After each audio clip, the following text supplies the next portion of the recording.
Top of the hour, let's get you exactly what's happening in the Middle East because there were indications, there were hints that there is a possibility of a breakthrough of a peace deal that may come across. However, what President Trump is now saying, especially that a breakthrough within days is now something which is expected.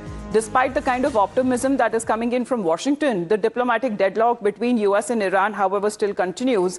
But what is being said that the efforts that the so-called mediator in this case is Pakistan, which is trying very desperately to position itself as a role of a peacemaker, that is also said to be under intense scrutiny amid questions whether Islamabad's mediation push has failed to take off. Because the only time that the talks happened in Islamabad, that also failed, and the second one failed to take off at all. So there is a lot of uncertainty over Pakistani Army Chief Asim Munir's proposed Tehran visit, with reports suggesting that the trip may not go ahead according to plan. So let's introduce Sierra Claire, a foreign policy analyst joining us here on the broadcast, and Captain Alok Bansal as well, Director India Foundation, joining us here. So good evening, Sierra, and good morning to you, Bansal sir. Well, Sierra, coming across to you first, especially when it comes to the understanding. President Trump, however, seems to be in no hurry, but are there indications that there is going to be a peace deal very soon? I'm not sure, because what I'm seeing is that the two sides are still very far apart. Iran hasn't moved on the two main issues. That was the latest reporting that I heard out of the Trump administration earlier today. And so I think at this point, we're waiting to see if Trump is going to give this some more time or if he's going to go ahead with his military operations. Well, that is something, Captain Bansal, that President Trump has not ruled out. But Iran, however, has been giving indications that, of course, they are also ready to counter any threat from an aggressor. But the door for dialogue and diplomacy also remains open. See, while there is no doubt that Iran is very keen to negotiate, and I think negotiations have moved somewhat forward, I think there are key differences which need to be resolved. While the Iranian regime is maintaining a posture of defiance, but I think there are very clear-cut indications that there are sections within the regime which want negotiations. As far as President Trump is concerned, it's very difficult to decipher his language because he keeps making statements which are belligerent, while he keeps making flip-flops. His statements indicate both that deal is possible as well as a fresh sort of attacks will continue. And considering the nature of Iranian regime, they can't project at least to their domestic audience that they are actually bowing down to the US threats. So they also have to maintain some sort of a defined posture. Well, we've seen that, there is a possibility of an escalation even in Cuba. That is also something that President Trump is not ruling out. So Venezuela, Iran is Cuba next. Now, in the meantime, let's get you exactly when it comes to the talking points and the sticking points, rather, why there has still been no breakthrough.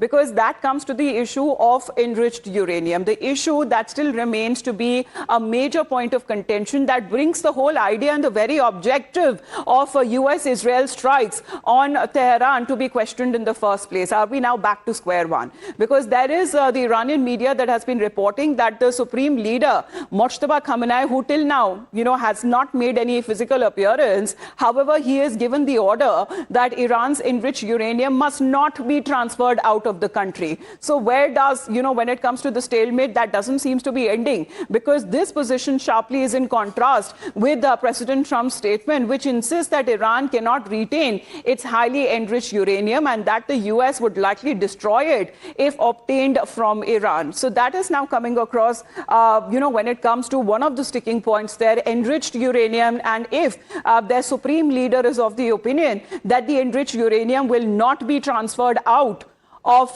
Tehran, well, that again brings us back to square one. So President Trump says that he's in no hurry, but he is ready. In fact, he was saying that just last Tuesday he was ready after concluding his China visit to resume military strikes on Tehran. However, he says that he was asked to hold off when it comes to the request of certain Gulf nations. So what happens to the fate of Iran's uranium stockpile? Well, let's get you an understanding there, because what is being said that the US will now, expected to take over Iran's nuclear dust. This is something which President Trump has been describing enriched uranium. However, when it comes to Iran, it is of the opinion that there will be no transfer, and especially to the United States, that's never going to happen. Now, what is US seeking? It is seeking a curb on Iranian nukes, saying that Iran has to halt enrichment indefinitely. However, here Iran is of the opinion that they want a peace deal, but they want at least the enriched uranium talks, so the nuclear talks, to be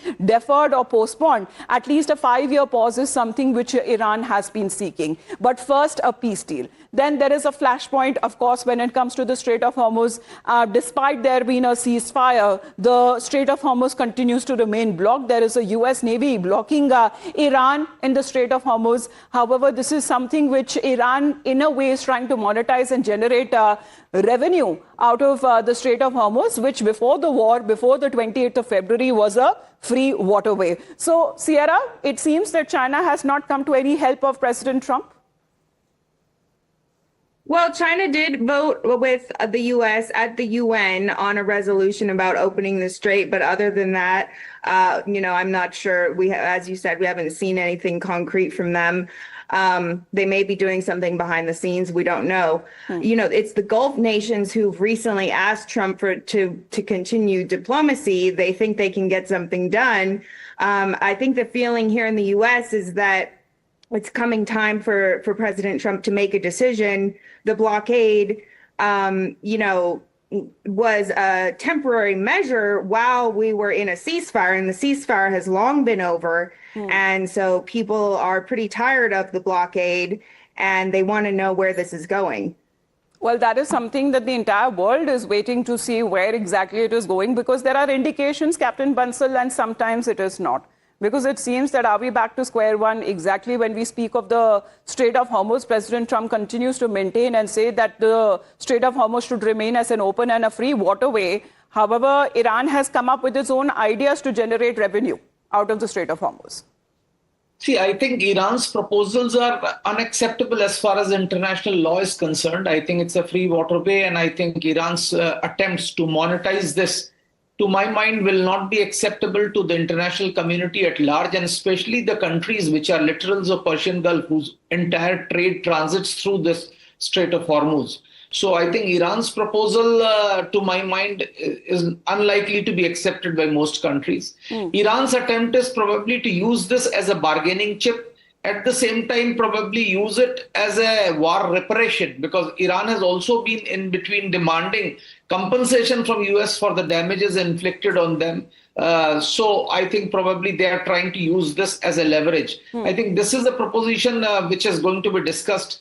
But I think the most critical part is this enriched uranium. I don't think so Iran is likely to hand it over to the United States. They may probably be amenable to handing it over to a third country, maybe China or Russia or something like that. That is feasible at this point of time. I don't think so that issue of handing over the enriched uranium to United States is likely to be accepted by Iranian authorities at this point of time. But the fact which we need to understand is that at this point of time, the allies of the US, especially in the Gulf, are extremely unwilling to restart the war, because they have suffered a lot, and they are extremely scared of again suffering further damages. Of course, sporadic incidents, some of them have been reported as far as drone strikes are concerned, and that too one near a nuclear power plant in the UAE. That is where the concern even grows. And this is a dangerous escalation as being highlighted by India.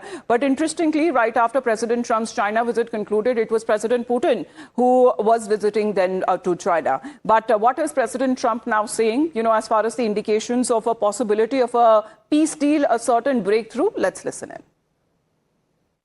It's right on the borderline, believe me. If we don't get the right answers, it goes very quickly. We're all ready to go. We have to get the right answers. It would have to be a complete 100% good answers. And if we do, we save a lot of time, energy, and lives, most importantly. So on the borderline is something which what President Trump has been indicating. Let's in the meantime talk about US-India relations are concerned, especially when it comes to the energy sector. the US is ready to sell as much energy as India is willing to buy. This is a statement coming in from US Secretary of State Marco Rubio ahead of his maiden visit to New Delhi. Well, he is of the opinion that India is a great partner, saying that his visit was important as it would give him an opportunity to meet with the ministers also coming in from the Quad nations. So, Sierra, this is also important, and this is something which India is also looking forward to. As far as the visit of Marco Rubio is concerned, this is going to be the first visit there that we are looking at the US Secretary of State in the Trump administration. And of course, there is much to look forward to, especially when it comes to a trade deal. And now, of course, when it comes to relations between US and India in the energy sector, Sierra. Yeah, absolutely. I think it's a great thing that Secretary Rubio is coming to India. India is, it shows, it indicates that they recognize India is one of our most important partners. And he did mention the trade deal, or somebody mentioned the trade deal, saying that we're very close to getting that finalized. So I think that's good news for both nations. And then in terms of the energy, Secretary Rubio emphasized that the U.S. is ready to sell India energy.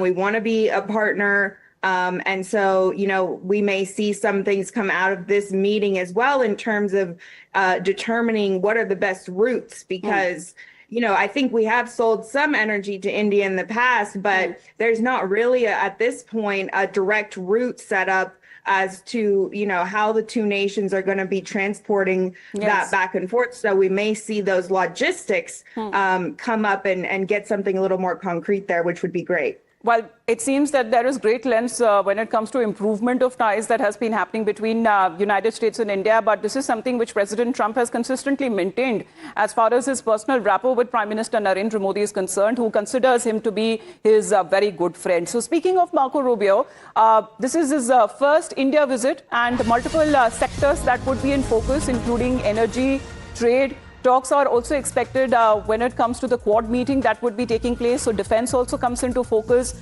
And the India-US ties are set for this big boost in the energy sector, in the security sector. And this maiden visit that also speaks of trade, minerals, and the talks likely on the Quad, that the meeting would be taking center stage when it comes to all of these issues that are likely to be touched upon. So let's get you all of this one by one, what we are now looking at, Captain Bansal, because defense, energy, security, trade, critical minerals, defense cooperation, as I said, there is also maritime security. And of course, when it comes to Quad foreign ministers meeting, how do you look at it, especially when it comes to India-US relations, sir? See, firstly, it's a issue of mixed bag. Firstly, we need to be very clear that Secretary Rubio is one of the most pro-India voices in Trump administration. In fact, if you go back, he has always advocated very close relations between India and US. So there is no doubt that India and US pursuing the common values of pluralism and democracy are natural allies or natural friends, as I would call them.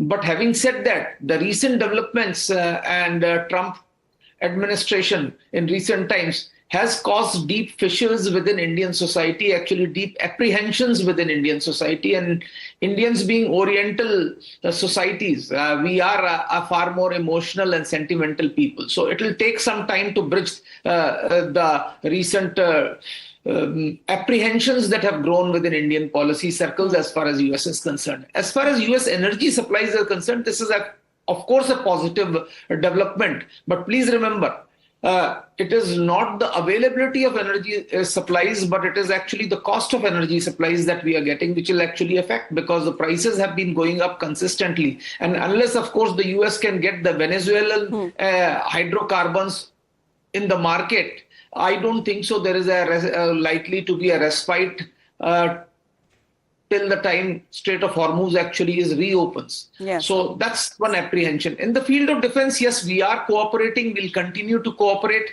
But after the recent spat, there'll be certain apprehensions about reliability of US and its equipment in times of conflict, and especially the recent bonhomie between US and Pakistan also has raised certain questions and apprehensions within India.